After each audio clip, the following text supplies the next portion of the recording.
Welcome to the B2B Content Show, a podcast about the how, what, and why of B2B content marketing. I'm Jeremy Shearer, and my guest is Colton Pond, VP of Marketing at Truv. Colton, it's great to have you on the show. Thanks, Jeremy, for having me. It's very good to be here as well. Tell us a little bit about Truv. Yeah, absolutely. So here at Truv, we're focused on unlocking the power of consumer permission data. Currently, the data that Truv has comes from payroll providers, as we provide the safest and most reliable API connections to payroll accounts. So that enables use cases such as verifying someone's income and employment for a loan or for a background check. Switching someone's direct deposit. So if I switch my bank account from Bank of America to KeyBank, easily switching my direct deposit over, and other use cases such as paycheck link loans and earned wage access. But in the end, it's we built out these direct API connections to payroll systems to both read and write from those systems on behalf of the consumer, and are very passionate about the consumer permission data movement that we're experiencing. Okay, very cool. And so your customers are financial institutions. Our customers are financial institutions, fintechs, background Mhm, screeners, and then anyone that does lending, mortgage companies, mhm. personal lending, auto lending. That's where our customer base sits today. Okay, got it. And before we jump into our topic, tell us about a memorable marketing moment or something interesting you've learned either recently or throughout the course of your career. Yeah, I have one experience, and it relates to like my personal motto in life of get shit done. Mm, If you look at my LinkedIn profile, one thing you mentioned when we first met was on my LinkedIn profile it says get shit done. Last year, there's a large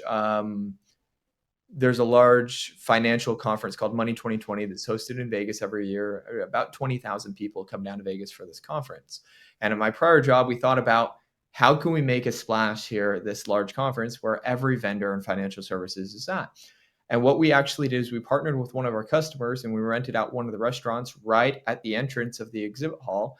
And we brought people in from all over throughout the conference into the restaurant for the 2 days that we had the entire restaurant. And we hosted just around 300, just over 300 meetings in a period of 2 days, and was a crazy amount of work, but at the end was cool to look back and see all that we were able to accomplish and like all that we were able to overcome and the impact and momentum that we were able to make.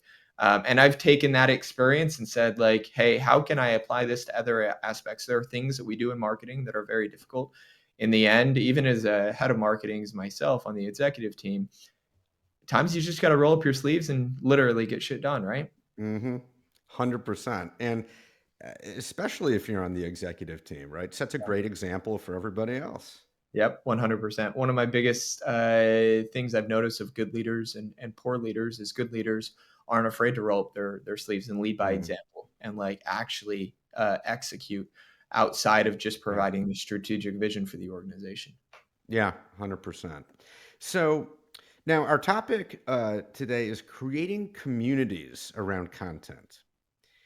And I think that's something that, most content marketers would say, like, well, yeah, that's something that we're interested in or something we try to do. Yep. But what does that actually mean? So let's just start right there. When you say we want to try to create a community around our content, what does that mean to you? Yeah, and I think that a lot of content marketers have an idea of what they want to do, but in a lot of B2B organizations, it doesn't truly come to life. So I think about it creating a content strategy around communities in two main pillars. One, using the community to co-create content. And if you think about it, if you're co-creating content with your community and your community is your target audience, that content is going to resonate significantly with your target audience, right? And then second, it creates an automatic distribution channel for your content, whether that is content to capture demand or to create demand, but it automatically creates that channel for distribution. Okay, so creating content with your community, involving them in the process. So, what does that look like? How do you do that? Yeah, great question. I have a few examples I've been thinking about and how we're thinking about it at Truve as well. A couple of external examples, actually. One of my good friends is a CMO at a place called Eddie HR. They specialize in payroll systems for small businesses. And they noticed that the small business HR community is pretty disparate. And generally, if you're a car wash and you have a HR team, you have one HR representative, and they kind of do everything, right? They have to be a Hmm. jack of all trades. So what my friend Garrett did that was I thought was brilliant is he created this community of small business HR professionals, and the community kept growing. And the purpose of the community was how can we co-create content? So what they started doing is creating an encyclopedia of small business HR. So they would reach out to members of the community and say, "Hey, would you like to write on something you're passionate about in HR?" And they've noticed that this community then they're willing to write about it because they're very passionate about it and helping other HR business professionals. But also, it creates the ability for these HR business professionals to get an understanding of an area of HR that they may not be experienced in, but their boss, the CEO, is asking them to go figure out, and creates immediate value for their community. And another good example in the fintech ecosystem is a company called FinTech Today. I'm good friends with two of the founding members, Julie Greenberg and Jordan Greenberg. What they did is they created a community, and it was outside of a business, but they created a community of fintech professionals to where they could connect. They noticed that fintech is a relatively small ecosystem of folks that have been in fintech for a long time. And they created this community, they created a Slack channel for people to engage and understand what fintech events are coming up, what fintech jobs are posted, what's the fintech news, and like how can we create discussions through the Slack community. Julie hosted a podcast where she'd invite fintech leaders to come on and talk about pressing issues. And then they would do a news article and blog and all the traditional channels, but it was always co-created with members of the community. It was Julie Greenberg or Jordan and a member of the community talking about something that was pressing within fintech. And that's a lot about how we're thinking about it at Truv is how can we create a community of fintech leaders, fintech and financial services leaders that's around co-creating content that's mutually beneficial for the category and the industry at large. And our focus is on consumer permission data, and we believe that data is the consumers and should be permissioned on behalf of the consumer to various entities. And our thought is that there's a lot of individuals in fintech that are very passionate about this, and how can we create this community and then co-create content that's beneficial for the category, not necessarily immediately beneficial for capturing demand for Truth. Hmm. I like this concept a lot, and in no small part because I mean that's what we do too. In fact, this very podcast does Yeah. that thing. I mean, we're co-creating content right now as we speak. Yep. Um, and I think, I'm a little biased, but I think podcasting is a really great way to do that, but certainly not the only way. So let me ask you this. What is the benefit of co-creating content in this way as opposed to what we might call the more traditional way of, your team kind of in-house creates a bunch of stuff and puts it out there without collaborating, with the intended audience? What are the benefits of working with your audience and collaborating on content? There's two that I can think of that are really apparent. One is scale. Especially at a small startup tech company of less than 100 people, and there's a lot of companies out there that fall into that world. You don't have the scale to go hire a team of 5 product marketers and 5 content strategists to go actually write the content that you need. Every single day, I receive multiple Slacks from members of our sales team saying, "Hey, I need this piece of content, and I need this piece of Mm, content, and I need to this piece of content to sell this effectively." Right? The scale is a big thing that I mean, my friend at AHR, he talked about we thought about building out this team of content strategists, and then we said, why don't we just create this community and use it to truly scale? And they never would have been able to generate the amount of content that they have without it. The other aspect is a lot of companies in the B2B space struggle with product market fit, especially early, and understand how does our product resonate with the industry at large. This automatically creates that product market fit and mm, allows your message to resonate because it's coming from your target audience. It's not coming from you and your perspective. You help mold that based on the competitive landscape that exists for your product or product category, but your community and target market is creating that content. So it is going to resonate within that community because it already was created by that target market. hmm. Two great points. I can think of it. I can think of at least two other possible benefits. But and I'd love to hear what you think about this. So one is it's just a great way to get to know people, Yeah. from a marketing perspective. Yep. And it's a lot. I mean, I think we have found here at Conversa, it's a lot easier to get a yes if the proposition is, hey, would you like to come be a guest on my podcast? And we'll give you a platform to talk about your business and all that. That's a much more enticing proposition than, can we have your time to talk about what we do It and is see if you're indeed. interested?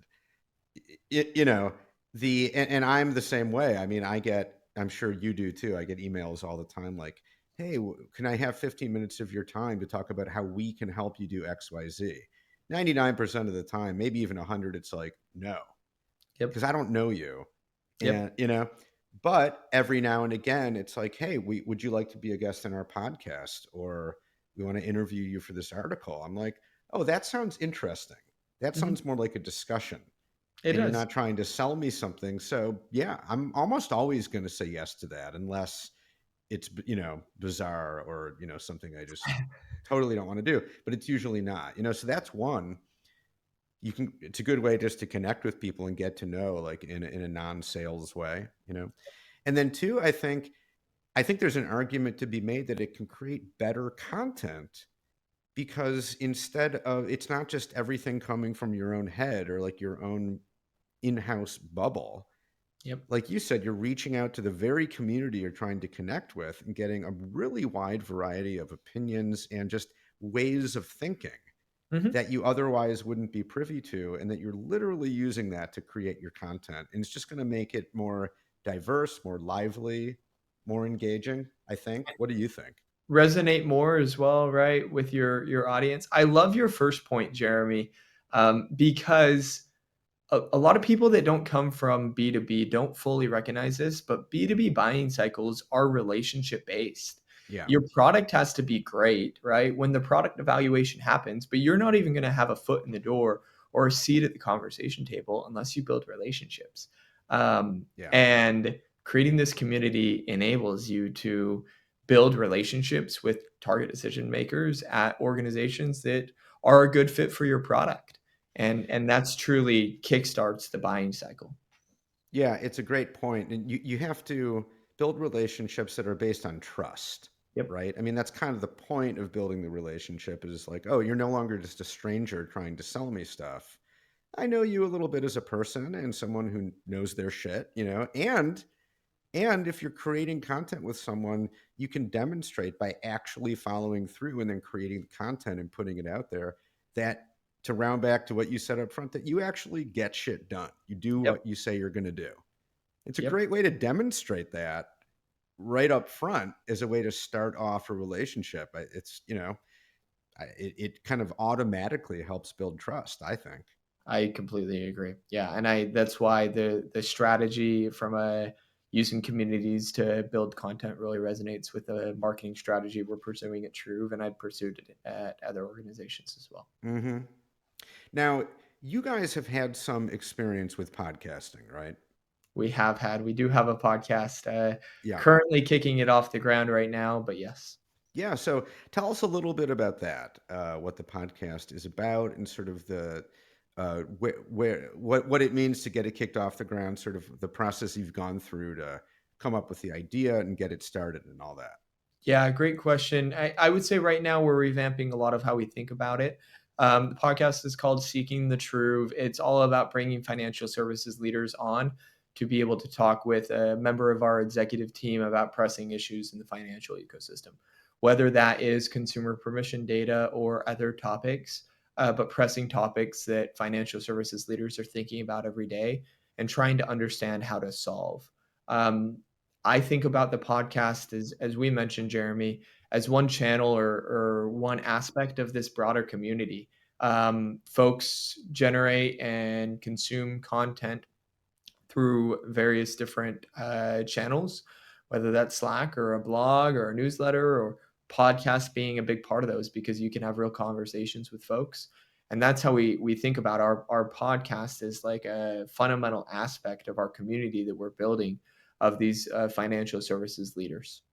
Hmm. In your opinion, what is it that you'll get from a podcast that's maybe different, or that can complement the other ways in which you're partnering with people to create content? I I love the real conversations that happen on podcasts, right? Like the real genuine off the cuff conversations.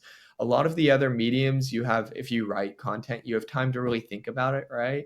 Which can tailor and alter some of the thinking, sometimes make it better, but honestly, sometimes make it worse Hmm. because you overthink it. I love just the genuine conversational nature of podcasts and how it creates really genuine content to be able to consume every day on my when I used to go into the office in my prior employment, I used to always listen to a podcast. I would listen to a B2B marketing podcast every day on the way to work, right? And there's different target audiences that you can touch at different moments.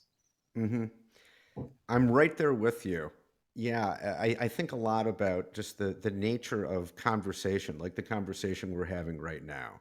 Yep. You know, it's not totally spontaneous. We met before and talked, and I sent you questions. So we did quite a bit of upfront planning to at least know what we're going to be talking about and sort of give Mhm. it some parameters.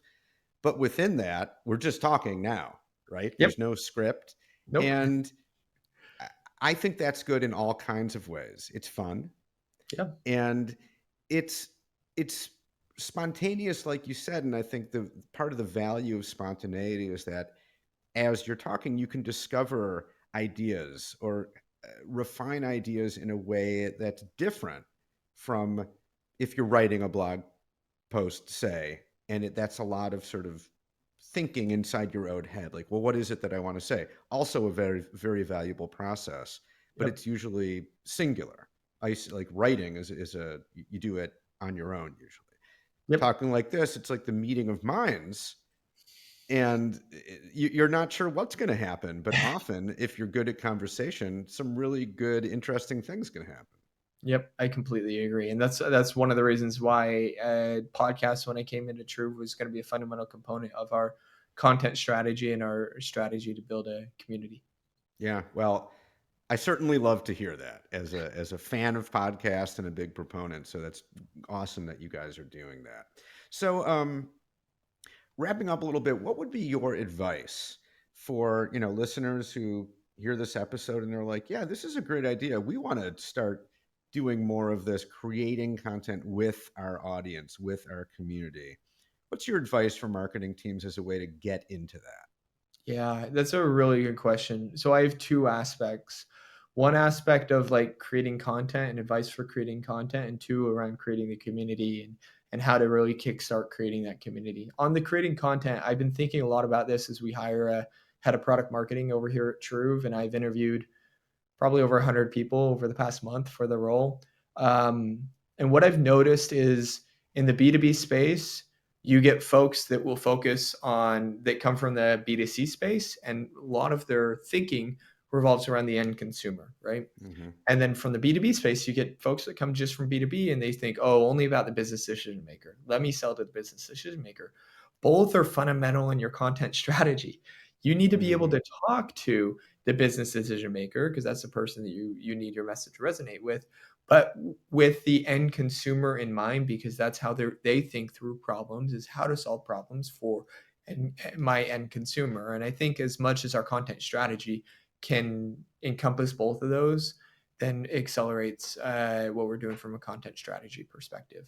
The other bit of advice around creating communities to kickstart it is I've found tremendous success in finding key influencers within a industry and getting those influencers or micro influencers to advocate on your behalf and advocate on your community's behalf. So when I joined MX just about 3 years ago, I did not come from fintech, did not come from financial services, and I asked around. I said, "Who are the biggest thought leaders in financial services?" And I'd love to build a relationship with them. And I was given three names: Jim Maroos, Ron Shevlin, and Brett King, and John Maxwell, four names. And I went out and I proactively reached out to them, and I built relationships with all four of those people. That's helpful for you to understand the industry, the ecosystem, and they have a breadth of knowledge, but getting them to promote your brand and getting them to promote your community, then creates a level of credibility around the community you're creating that folks want to be a part of, and they know the content in that community is going to be beneficial for what they're trying to do. Okay. Fantastic. Well, thanks for all that. Thanks for a great discussion. I think that we demonstrated a little bit of what we were talking about, how Yep. you just start talking with someone and, on a topic that you're both interested in, and good things can happen. So thanks for making those good things happen. Really enjoyed our chat. Of course. Really appreciate bringing me on the show, Jeremy.